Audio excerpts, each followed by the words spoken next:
All right, Trent, today is the last day of Men's Health Month, and sometimes looking good, Katie, can translate into feeling good. We know that.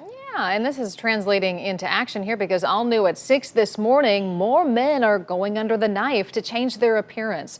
According to the American Society of Plastic Surgeons, there's been a 30% increase in men's cosmetic surgeries over the past couple years. Okay, so that's surprising, but doctors point to Zoom meetings as one contributor. You know, everyone spent a year looking at themselves all day. You just find all the little flaws, things you want to change. Another factor has been acceptance. I think Marc Jacobs had a facelift recently that he advertised all over Instagram, and that growing acceptance of of loosening stigma around that is contributing. So some of the most popular surgeries for men are eyelid, nose and ear surgeries, along with hair transplants and, of course, Botox.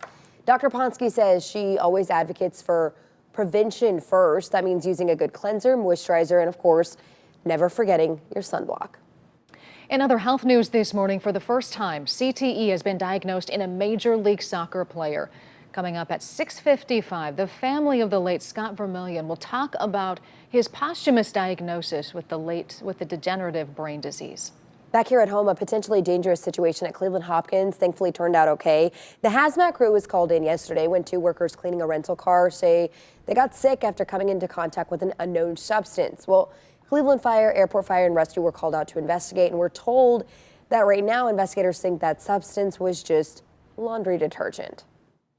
Staying at the airport, while airplanes and airlines have been canceling thousands of flights, citing weather and staffing, some lawmakers are demanding action now. The latest, Senator Bernie Sanders, he's calling for penalties when airlines have significant delays and cancellations. So he's proposing $15,000 per passenger if a domestic flight is delayed more than 2 hours. If it is canceled, $55,000 per passenger fine. And it's a busy travel time right now. Millions of people are going to be hitting the road and flying for the holiday weekend. This is a live look at the roads right now. If you need a new set of wheels before you head out on a road trip, you're going to have to act fast and likely get ready to spend some more money. Everything these days, car prices too, are up.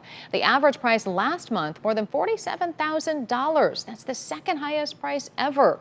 If you're in the market, though, there are some ways to save. First, experts say figure out exactly what you want and then have some alternatives in mind, too. Certain brands may cost you less than other brands for the same type of car. You can figure out some cars that are similar to what you were looking for originally that maybe are less sought after and have greater availability. And then make sure you have the financing lined up, get pre-approved for the loan. Also check on car buying apps and local dealership websites. And if you find the car that you like, they say don't hesitate. Experts say whatever is available will likely go quickly. It is 6:09. Right now, we're working to learn more about why this man was found on the roof of a home in Cleveland overnight. Happened just after 1 this morning at a house on Hodgson Avenue. Our overnight news tracker arrived. Police had the home surrounded. Cleveland Fire ended up using a ladder to get him down. He was transported by EMS. They tell us he is okay. We just got off the phone with police. They say they're questioning him. Our overnight news tracker also spotted a car crashed into a parked car nearby that scene. No word yet on if it is all connected. We'll, of course, bring you an update when we get any more details. Developing news out of Akron at 6:09 right now. As soon as today, we could see the body camera footage of a deadly police-involved shooting. That shooting happened earlier this week after a police chase, and we keep getting new details now from the medical examiner. He said Jalen Walker was shot multiple times and ruled the manner of death a homicide. Our partners at the Akron Beacon Journal reviewed the investigative worksheet at the medical examiner's office. It said Walker was shot in the face, abdomen, and upper legs. And when one of the office's investigators arrived at the shooting scene, the 25-year-old was on his back and in handcuffs. The mayor of Akron and the police chief releasing a joint statement saying in part their thoughts are with Walker's loved ones as well as with Akron police officers and their families. They also said they would hold a news conference in the coming days and release evidence like body cam video soon. Several officers are currently on paid leave. BCI is investigating. Right now, a man is behind bars after he was found guilty on multiple charges. On New Year's Eve, Cleveland officer Shane Bartek was killed in a carjacking. Anthony Butler, officials say, was later spotted driving that vehicle and led police on a chase. He pleaded guilty to failure to comply, receiving stolen property, and obstructing official business. He's been sentenced to 3 years. Now, 18-year-old Tamara McLeod is charged with Officer Bartek's murder. Right now, the courts in Ohio are busy because of an increase in law enforcement activity in the state, and Governor DeWine wants to help relieve some of that pressure. There's a new program called the Ohio Court Backlog Reduction Program that allocates $10 million in state funding to help our courts increase the flow of cases. That includes simplifying the bench warrant process and implementing a pretrial triage program. Looking ahead, for the first time in 3 years, the Tall Ships Festival is finally coming back to our city's shoreline. Always a welcome sight. You can make your way to the waterfront July 7th through the 10th to see it. Check out 7 replica and 7 restored ships. They'll be docked at North Coast Harbor near First Energy Stadium. It is really a sight to see. The 4-day event will include a parade of sails, live music, and plenty of food. It gets really busy out there. Yeah, you get to get on the ships and tour them, see what's what. Beautiful sight. We love it, Trent. No? I'll check in with you later. Coming up on Good Morning Cleveland. Changes on the horizon for the way medical debt is reported on your credit score. The hiccups you need to look out for ahead. Back at 6:15 with a new report out this morning, the National Center for Education Statistics says school shootings reached a 20-year high last school year. Of the 93 shootings reported, 43 were deadly, 50 had wounded victims. The study authors also say it was the first time that fewer than half of the shootings happened at high schools. So reports like that are causing the cost of mass shooting insurance to rise. The protection spiked more than 10% in the U.S. this year. Active shooter insurance typically covers victim lawsuits, building repairs, legal fees, medical expenses, and trauma counseling. Insurers say demand is rising after last month's deadly shooting in a Texas elementary school. The price for coverage depends on safety protocols and gun laws in each state. More local school districts are choosing not to allow staff to carry guns in schools after a recently passed state law gives them the power to arm teachers and staff with less training than before. The Beechwood School Board voted that only police and security employees can carry guns on school property, saying they believe that arming non-police individuals can pose a threat to the safety of students and teachers. Akron Public Schools and Cleveland schools have already decided against arming teachers and staff as well. Well, in the Cleveland Metropolitan School District, 3 schools will soon have a new name. The name changes are more than a year in the making, and they were finalized this week when the Cleveland School Board approved the changes for the schools named after Patrick Henry, Louis Agassiz, and Thomas Jefferson. Patrick Henry School will become Stephanie Tubbs Jones School, named after the former judge and prosecutor who passed away in 2008. Cleveland Councilman Kevin Conwell says the late Jones is the perfect role model to name the school after. And they'd still be able to see someone that was successful and had the goodness of the community at heart that looked just like them. The name changes will take effect before the upcoming school year. All right, it's 6:17, Friday Junior, heading into the holiday weekend, and we're looking good out there, Trent. I love the sunrise, especially when it's like a crisp, kind of a nice, easy sunrise.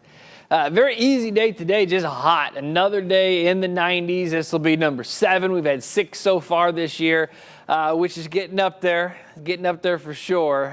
Right now, we're not at 90. We're at 75. At least downtown, much cooler inland off of the lake. Those dew points, though, 40s. I mean, that is so dry, so comfortable. With the dry air, though, and all the sun, yeah, temperatures are going to skyrocket today, and it's all about the heat today, not the humidity. I mean, it's super dry outside, so if you can find some time in the shade, you'll feel a huge difference than in the sun. Tomorrow, we'll talk humidity. Tomorrow, we really talk humidity. Once we get more of this south-southwest breeze, it'll start to build in that sweatiness, and it'll fuel that line of thunderstorms that'll be here probably late tomorrow. Today, though, it's all well north of us. We're talking about a light south-southwest breeze, 10 to 15, not too bad. It's going to help us warm up. 50s in spots this morning inland off of the lake. We're warming up big time, though. Low 90s just about everywhere. The heat index will be in the low 90s. It's not going to feel any hotter than the actual temperature. Actually, because it's so dry, it may actually make it feel like the upper 80s. A little easier on our body with this dry air, but it's still going to be hot. Things are still going to be hot. The inside of your cars are still going to be hot. Remember, no pets. People, make sure you're careful. Make sure you're watching everything, checking that back seat. This evening, going to the Guardians game, 80s. Staying in the 80s. We don't drop into the 70s until probably after midnight. And then a lot of us stay in the 70s, may not even drop into the 60s except for a few of us because of the extra clouds and that humidity coming back. See a couple of green specks out there? Models are hinting at a couple sprinkles tomorrow. I don't expect much. I really just think that's the models just picking up on moisture coming back. Should be pretty rain-free. This will impact us, though. That's late Friday. If you got Friday night plans, Friday evening plans, the Guardians game, we're likely going to have some impacts from that as that rolls in here. But behind that is some relief. It's going to be summer for sure. Very summery this weekend, but not like 90s like today and tomorrow. We're talking about 80s through the 4th of July weekend, and I'll show you that full 7-day forecast in a couple minutes, guys. All right, Trent, we'll see you then. Thank you. Let's get to some top national headlines this morning now. Secretary of State Antony Blinken says Russian President Vladimir Putin is showing no interest in negotiating a diplomatic solution to end the invasion of Ukraine. Blinken says Ukraine must dictate the terms of any negotiation, and the United States will continue supporting the Ukrainians. Security will be tight today when House member Liz Cheney debates a challenger in her home state of Wyoming. She is one of 2 Republicans on the committee investigating the January 6th attack on the U.S. Capitol. Today's debate is closed to the public for security reasons. Today, the stock market will close out a disappointing first half of the year. The Dow Jones is on track for its worst quarter since the beginning of the pandemic. The Nasdaq is ending its worst stretch since 2008. The S&P on pace to end its worst first half of the year since 1970. Well, to baseball now, and the Guardians have done it again after falling behind in the 10th inning and down by 2. Josh Naylor finished the job with a home run to get the win. Final score 7-6. And Terry Francona might have a concussion after the celebration after Naylor headbutted him. It's all in good fun there. Before the Guardians hit the diamond, though, they hit the square, the chess square, that is. Yeah, the team had a great time facing off against the John Marshall High School chess team over at Progressive Field. Check it out. They played chess games against the students all afternoon. The John Marshall team is among the top 20 chess teams in the entire country. The students, of course, had a great time. Never ever have I thought of that. Yeah, it's an honor to be here. It's how could you ever expect to play chess on a baseball field? That's something like earth and, sky, yeah. Okay, his excitement is contagious. Like, that smile couldn't stretch any bigger. The concentration, wow. According to the Guardians, the majority of that chess team is made up of the international students in our community with 7 different countries represented. Very cool. Still ahead here on Good Morning Cleveland, a small soda for 4, 13-hour road trip, and a Billy Joel concert. The unforgettable trip a group of teens took, all because of a coupon with no expiration date. Plus, I'm Joe St. George in Washington. Democrats have a lot of ideas to try to expand abortion access following the landmark ruling. But does any of it have a chance of becoming law? We break it down next.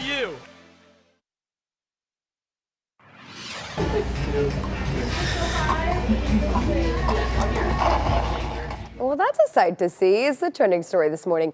4 young men taking a 13-hour road trip, all because of a coupon for a free small drink. the soon-to-be high school senior from Pennsylvania, Colton, doesn't remember how he got that coupon, but one day he found it at the bottom of his wallet.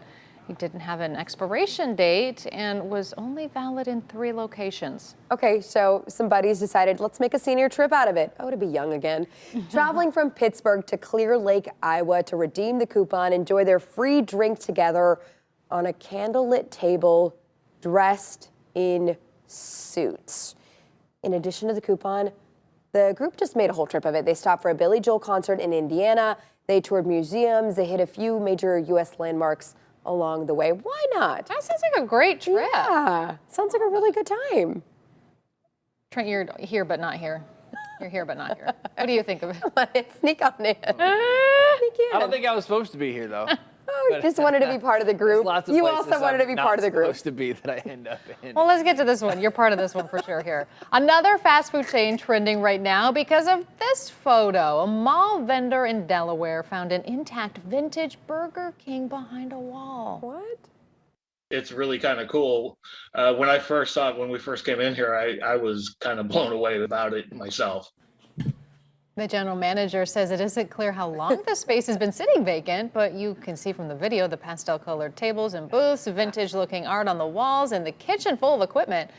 Some Twitter users are reminiscing about the good old days, another joking that if you find a space like this behind a wall where it shouldn't be, snap a picture and run before you find yourself in some kind of scary movie. But it does take you back. Maybe they'll have the prices of the old Oh, that'd be BK nice. days, you That'd know? be nice. They should reopen that as like a vintage That spot. is It would cool. take off. People would love it. I kind of miss like the old, like the old Pizza Huts, like the old Oh, school, I love like, the old Pizza like Huts. the- Yes. Pizza Hut and Taco Bell, remember when they were married? Oh, Pizza yeah. Hut jam. Man, good times. All right, today's a patio day. Don't stay inside. It's going to be a warm one for sure. Hot, but it'll feel actually pretty nice. 92, low humidity, not quite records. Should be pretty nice. 94, feeling like 100 tomorrow though. It's going to be hot. It's going to be humid, and I've got storms. Those storms leave us with 80s through the weekend. It'll be humid, so we've got a couple storms in the forecast, but I think a lot of dry time after Saturday morning. We'll be right back. That's it. Welcome back to Good Morning Cleveland on News 5. Good Thursday morning. It is 6:30. Thank you so much for spending a part of your morning with us. I'm Homa Bash. And good morning, I'm Katie Houston. We're looking at whether Congress or President Biden may take any action when it comes to abortion access. This morning, our Joe St. George is taking a closer look at the ideas and the reality of whether anything can change. Security remains heightened here at the United States Supreme Court, even though the number of protesters, the number of marches in front of the high court are becoming less frequent. That's a reflection that this is no longer a legal fight. This is a political fight in state capitals with governors and state legislatures.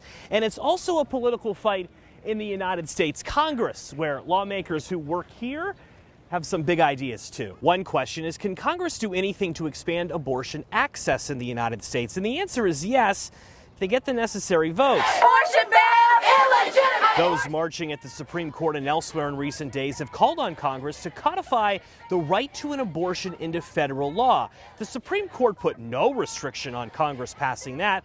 They could legally do it. However, when the Senate tried to pass the Women's Health Protection Act earlier this year to do just that, it failed. The vote was 46-48. 60 votes would be needed unless the Senate changed the rules on how they pass bills, which doesn't appear to be happening. Progressive Democrats do have other ideas, though, including taking advantage of the 600 million plus acres of federal land the federal government currently owns. Progressive Congresswoman Alexandria Ocasio-Cortez of New York has called on President Biden to try and build abortion clinics or offer services on those sites. The White House appears reluctant to that idea, though. Other ideas include the federal government increasing legal access to abortion pills that could be mailed to someone. Not to mention the Department of Health and Human Services has already said they're considering using taxpayer funds to pay for women to travel to states where abortion is still legal. All of those ideas, though, have to get through something known as the Hyde Amendment. The 1976 policy was named after the late Congressman Henry Hyde of Illinois, and it essentially bans federal taxpayer dollars from funding abortion services in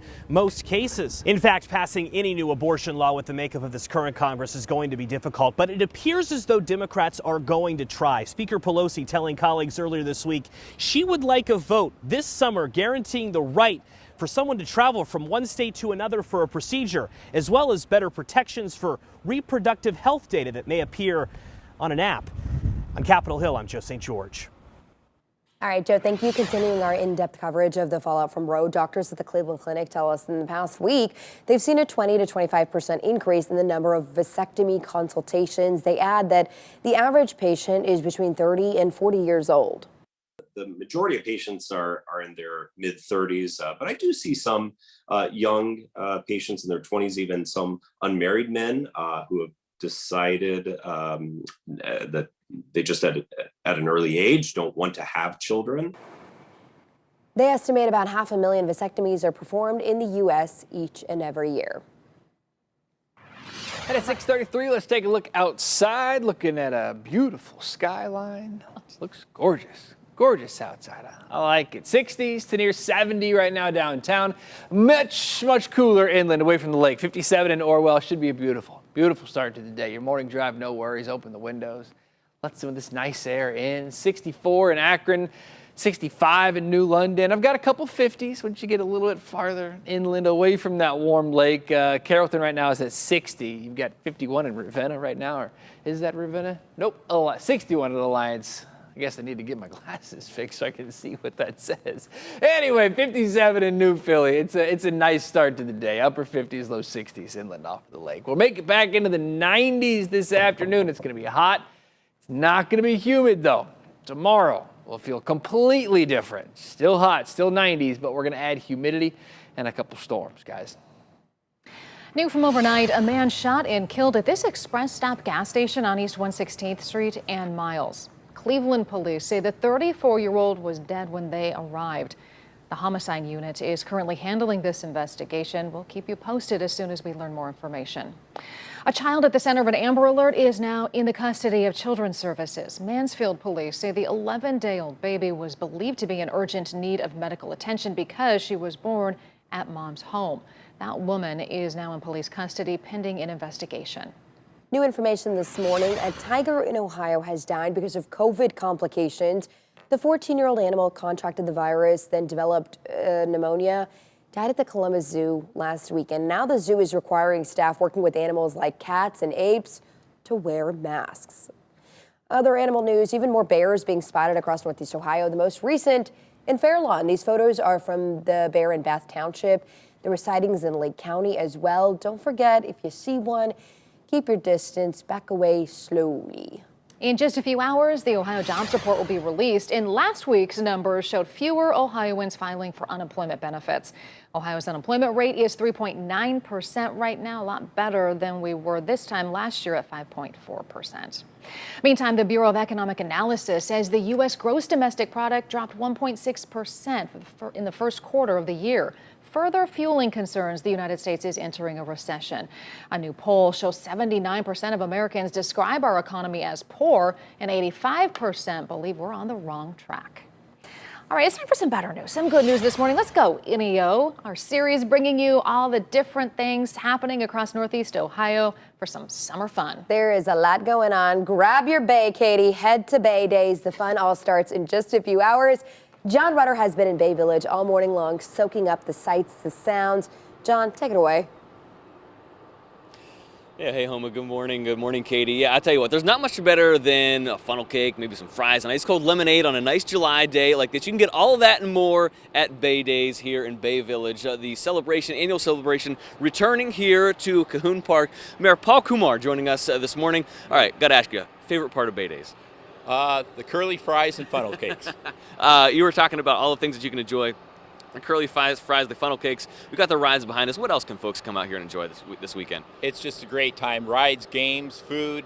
We have live music every night at 7 p.m. Classic car cruising tomorrow evening at 5. And, of course, fireworks on July 4th at 9:45. We were talking, and I asked you off camera a few minutes ago, what's changed about this event year to year? And you said this is really kind of a constant, and that's something that people really enjoy about this celebration every year. Yes, I think they love to come back with their kids and remember it as when they were a kid and share that experience with them. Talk to us about how folks can come out and enjoy this. It starts at noon today. We've got about 30 seconds left. How can folks come out and enjoy all the festivities this weekend? Right. I think there's an all-you-can-ride ticket wristband from 12 to 5 today for the kids, and that's a great time to come.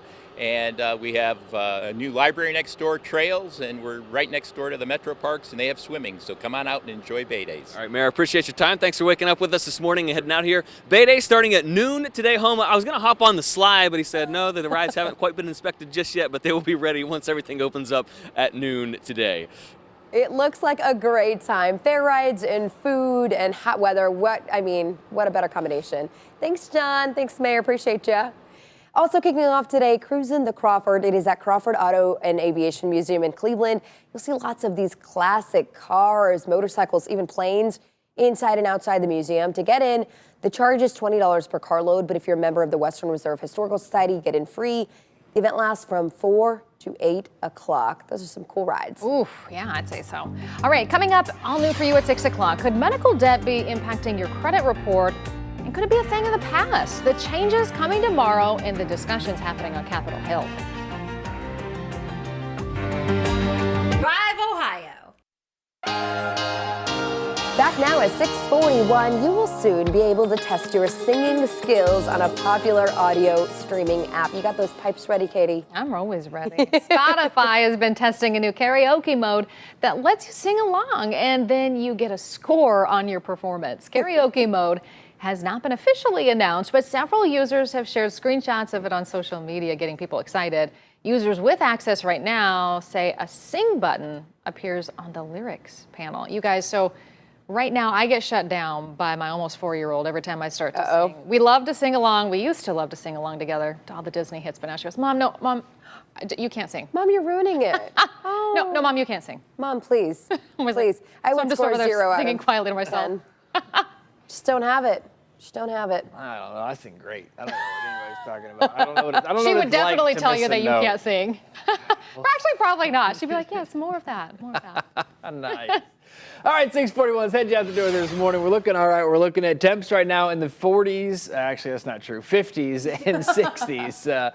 Dew points are in the 40s, which is why today's going to be we're 92. It's going to feel like a nice 92 if that's possible. Tomorrow's heat and humidity build in here, and we get relief for the weekend. Call will handle it all.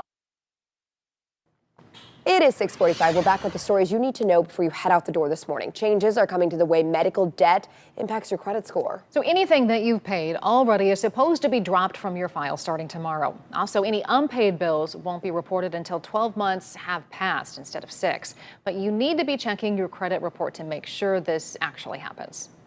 For folks who have medical debts that have been paid and they're still on your credit report, you should go ahead and dispute those, because we do expect that there are going to be some hiccups. There's always hiccups when the credit bureaus do things and make changes. Always have to be your own advocate here. Along with a dispute to the credit bureau, send a copy to whoever reported the information. That's usually a creditor or debt collector.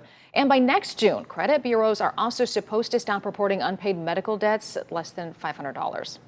There's still about 30% of medical debts that are going to stay on credit reports. And that 30% of medical debt is actually the hardest to deal with, and it's the medical debt that the most vulnerable consumers carry. So that's for bigger bills owed by people who might be under or uninsured, but that could change too. A bill in Congress right now wouldn't allow any medical debt to be reported as long as they were considered medically necessary. The Biden administration also recently announced reforms to reduce or eliminate medical debt as a factor in government lending decisions. In the Senate, Democrats could be close to reaching an agreement to lower prescription drug medication, the cost for those. The deal would include a provision that allows Medicare to negotiate drug prices starting next year. It would also cap out-of-pocket costs for Medicare patients at $2,000 per year, which could be broken up into monthly payments. The goal is to put it to a vote by the time Congress leaves for its month-long August recess. A new study found a 162% spike in online searches for abortion pills within 72 hours following the draft opinion overturning Roe v. Wade. They say the results may suggest women in the U.S. could try to obtain the medication without a doctor's oversight. The ACLU, Planned Parenthood, and a number of abortion providers, meanwhile, in Ohio, are suing to block the state's abortion restrictions. Ohio's heartbeat bill became law following the high court's decision on Roe nearly a week ago. The lawsuit was filed yesterday with the Ohio Supreme Court.